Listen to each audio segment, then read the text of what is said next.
Hi, I'm Tara Coleman. I work for K-State Libraries and I am teaching a class for K-State First this semester. I knew that COVID was going to make everything in the classroom different than I've ever experienced. So I spent the whole summer planning ways to make my class um, accessible and interesting, nimble if things changed. And I'm really proud of all the hard work I put in planning.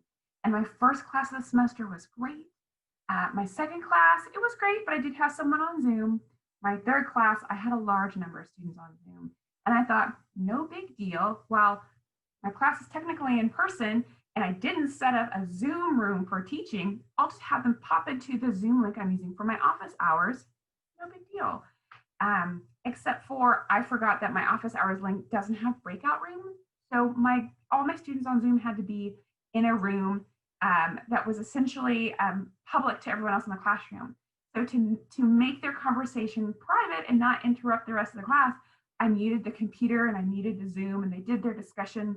My learning assistant joined them so she could be there too.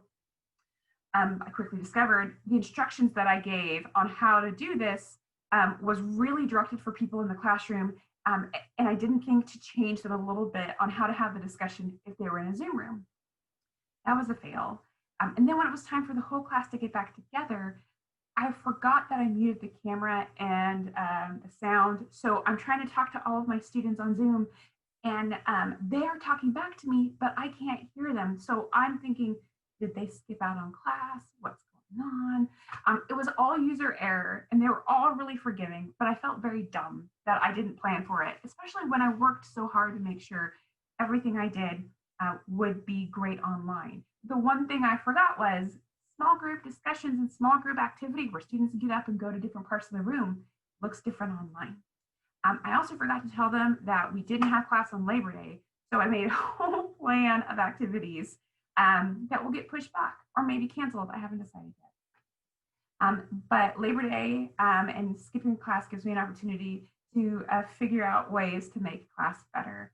And I know that in this time, we're all giving each other extra grace, and I know that my class will be better. And the nice thing about me is I never make the same mistake twice. So the mistake I make in class, my fail next week will be a totally fresh and new one. I am Tara Coleman, and I teach